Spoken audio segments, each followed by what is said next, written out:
டிட்வா புயல் எதிரொலியால் திருவள்ளூர் மாவட்டம் பழவேற்காடு கடல் சீற்றமாக காணப்படும் நிலையில் ஆக்ரோஷமாக அலைகள் எழும்பி வருகின்றன.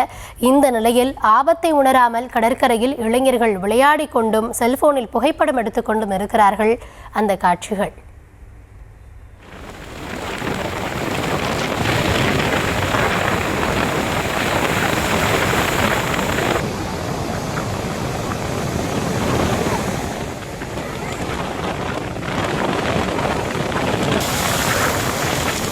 விவரங்களோடு இணைகிறார் எம்முடைய செய்தியாளர் யுகந்தர். வணக்கம். அரசு தரப்பிலிருந்து கடற்கரையோர பகுதிகளுக்கு மக்கள் செல்ல வேண்டாம், காற்றினுடைய வேகம் அதிகமாக இருக்கும்னு பல அறிவுறுத்தல்களை வழங்கிட்டு வராங்க. இப்போ நம்ம பார்க்கக்கூடிய காட்சிகளில் பெரியவங்க மட்டும் இல்லாமல் குழந்தைகளையுமே அங்கே கடற்கரை பகுதியில் கூட்டிகிட்டு வந்து விளையாடக்கூடிய காட்சிகளை பார்க்க முடிகிறது.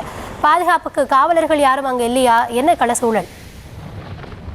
நிச்சயமாக கௌதமி, திருவள்ளூர் மாவட்டம் வங்கக்கடலில் உருவான டிட்வா புயலின் காரணமாக பழவேற்காடு பகுதியில் கடல் சீற்றமானது அதிகமாகவே காணப்படுகிறது. ஆக்ரோஷ அலைகளும் தெரிகிறது. இந்த நிலையில் பழவேற்காடு மீனவர்கள் மீன் பிடிக்க கடலுக்கு செல்ல வேண்டாம் என மீன்வளத்துறை சார்பில் அறிவித்திருந்தது. இந்த நிலையில் மீனவர்கள் 8 நாட்களாக மீன் பிடிக்க கடலுக்கு செல்லவில்லை என மீனவர்கள் சார்பில் தெரிவிக்கப்படுகிறது.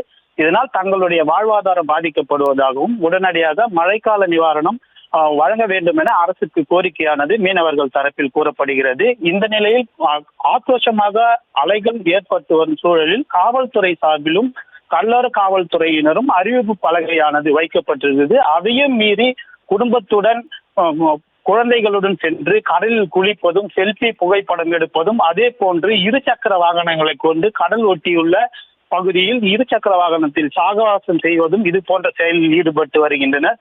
காவல்துறையினர் செல்ல முடியாத பகுதிக்கு சென்று இது போன்ற செயலில் ஈடுபட்டு வருகின்றனர். கௌதமி, தற்போதைய விவரங்களுக்கு நன்றி யுகந்தர்.